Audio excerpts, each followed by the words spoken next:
Welcome, ladies and gentlemen. Total disagreement have been seen today in the National Assembly as the Azimio MPs walked out because they were not in good terms with the MPs from the other side of Kenya Kwanza on their housing bill amendments. And what is worrying me, ladies and gentlemen, is that where is our country heading into? Because as leaders, as at now, cannot sit down and negotiate and agree on their matters, then we are saying our country is at risk. Because on the side of Azimio coalition, they are saying no levy imposed on the housing bill. If it is agreed so, then they are going to sit back and listen to one another. But on the other side of Kenya Kwanza, they are saying that Kenyans must be taxed in order for this housing bill or housing project to succeed in the Republic of Kenya. Now, drop your opinion on this move, and that is what we want to have some candid discussion over and find a resolution on how we can solve this problem. For more information, let's take a look and listen to whatever was happening in our National Assembly. Inserting the words "and institutional housing" at the end of the paragraph. Honorable Speaker, this amendment is to provide to include institutional housing as part of the affordable housing scheme. With that, I beg to move, Honorable Speaker. I therefore propose the question that clause 3 be amended as proposed by the Chair Finance. I now put the question that clause 3 be amended as proposed by the Chair Finance Committee. Will as many as are of that opinion say aye? Aye. Will as many as are of a contrary opinion say nay? The ayes have it. Honorable Otiende Amolo to move for Honorable Millie Odhiambo. Thank you, Chair. On behalf of Honorable Millie Odhiambo, the proposal in respect of clause 4 is to delete clause 4 in its entirety, with the result that there will be no levy imposed. I so move. Therefore, I propose the question that clause 4 be amended as proposed by Honorable Millie Odhiambo. I now put the question that clause 4 be amended as proposed by Honorable Millie Odhiambo. Will as many as are of that opinion say aye? Will as many as are of a contrary opinion say nay? The nays have it. The import of that is that the amendment by member for Funyula falls, then we'll have the amendment by the member for Seme, Honorable Nyikal. Move your amendment. Chair, my amendment is that is the order paper. And Madam Chair, the import of this amendment is that the levy is actually being put on the gross salary. That means the salary as it is before it is touched. And my amendment is proposing that we put it on the net. That means after you have done statutory deductions, such as NISHIF, such as NSSF, then what is left is what you levy the 1.5% on. Madam Speaker, why I'm doing this, Kenyans are actually having a lot of deductions which are statutory, which are by law, which they have no control over. And therefore, since all those are going to support government things and public things, it is therefore important that we save them from that. And therefore, we want those deducted first, and then what is left is then what is subjected to 1.5%. If you look at it, honorable members, all the deduction is still actually going to either government or whatever levy. So we are just saving the members so that they pay a little less, but what is left is what is deducted, and what they have paid has also gone to the government. So it is a consideration, so that as we do this, we actually don't hurt members excessively. The recommended amendment by Dr. Nyikaya and the explanation he has given is actually misleading. Because by deleting the word gross and substituting that with net, the impact of that would mean that for you to impose a levy, you will have to take into consideration all deductions, including if you had SACCO savings, or your SACCO loans, or your bank, or your loan at the bank, and therefore that would cause an administration nightmare. It is not implementable as recommended by Dr. Nyika. And therefore our proposal is that we do not support Dr. Nyika's amendment. Of Madare. And Chair, maybe you could guide. Do I now move my amendment or wait for this to... No, Honorable Member, we prosecute Honorable Nyikals first. So, we will come to you. Honorable Chair, I support these amendments because the bill as it is presupposes then that the housing levy becomes a fast charge without taking into considerations that there may be many other items that employees may already have encumbered themselves into. There is no justification why you would put in a hierarchy the housing levy to be a fast charge above other items that an employee has already been encumbered with. Therefore, by removing the word gross, it allows all other things which should share on equal basis so that the employee is not disadvantaged on the basis of an imposition of a fast levy, which it is not. Therefore, I support Honorable Jikal's amendment. Honorable Luoch, I've indulged you because you had a similar amendment, and the fate that will befall Honorable Jikal's amendment will affect your amendment. That also for Honorable Clive and Honorable Ariko. It's only fair that you put the question now on this matter because what Honorable Nyikal is saying, Honorable Speaker, Honorable Chair, is that just geared towards reducing the amount that is collectible with no justification at all, and we completely disagree with the justification he's giving. It doesn't make a lot of sense.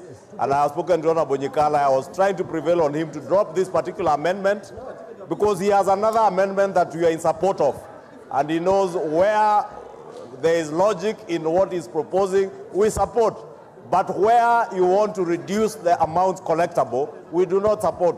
Honorable Nyikal, I want to prevail on you to drop this particular amendment so that we support your other amendments that are logical and are making a lot of sense to many of us. I will put the question that clause 4 be amended as proposed by Honorable Nyikal. Will as many as are of that opinion say aye? Will as many as are of a contrary opinion say nay? The nays have it. We have one more. The import of that amendment is that the amendment by Honorable Ariko falls. The amendment by Honorable Anthony Oluoch falls. What is out of order, Honorable Junet? Yeah, thank you very much for giving a chair. I want to urge our members on this side to drop all the amendments because it's not making any improvement in the House, and we allow the Kenya Kwanza people to do the amendments as they wish and pass the bill. Sasa nyinyi mnaambiwa mtoka nje, mwendeni nyumbani.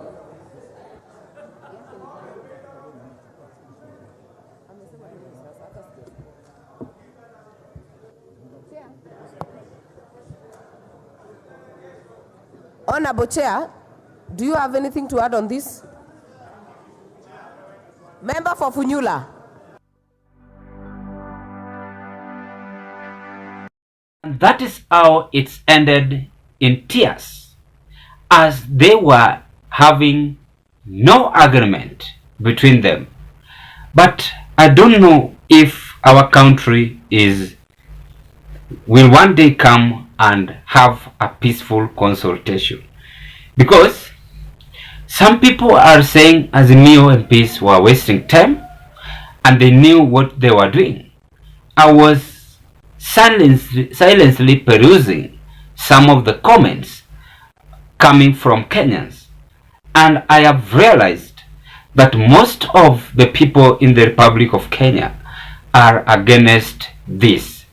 Now, the big headache, ladies and gentlemen, is that what is the aim of President William Samoei Ruto to insist on this housing bill project?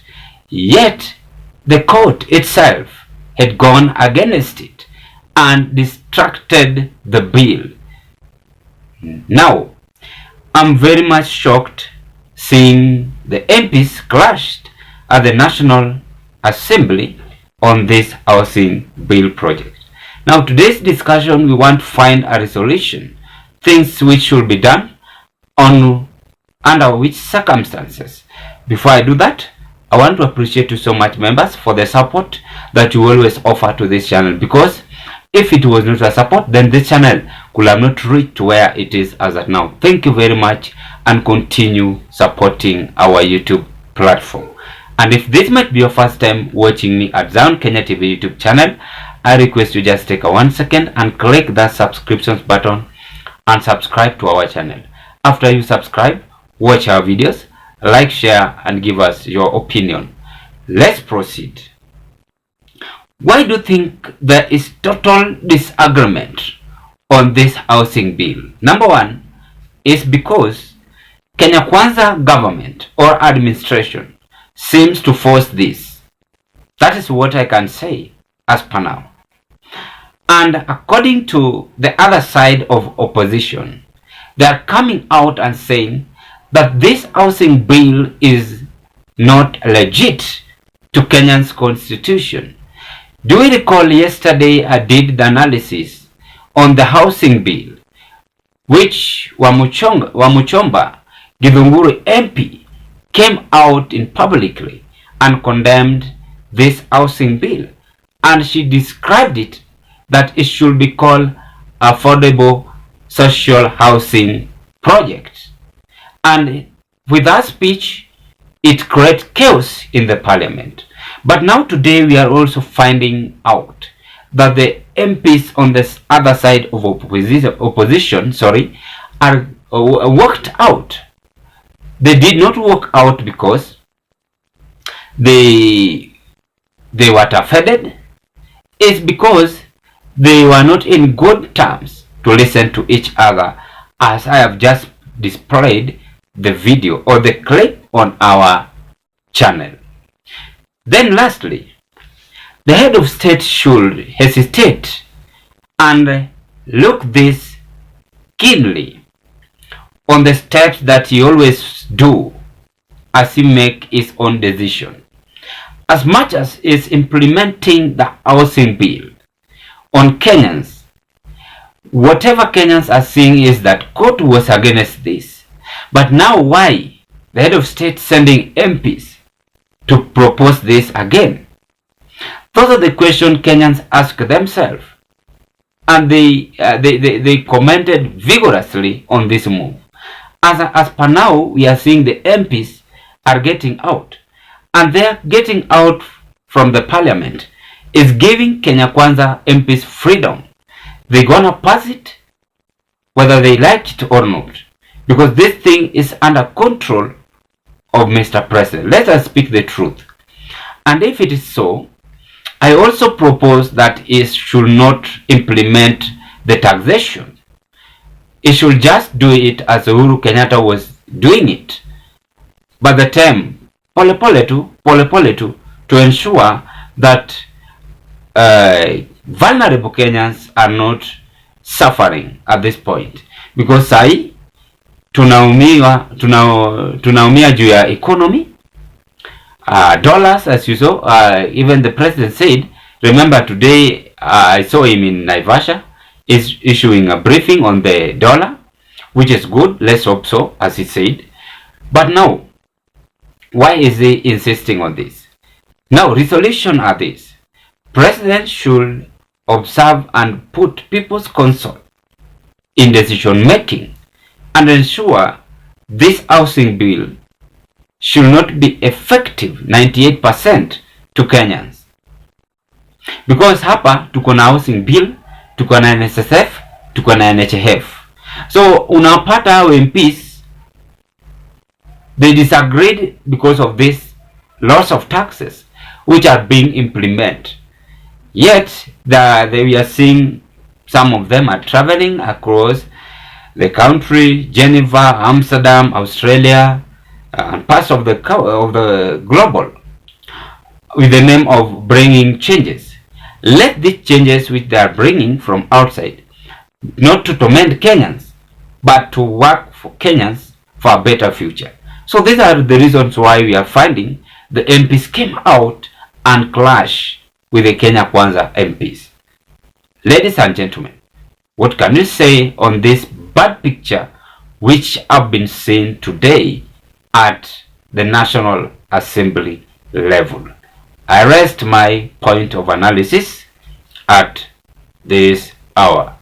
Kindly drop your opinion at the comment section below. Thank you very much.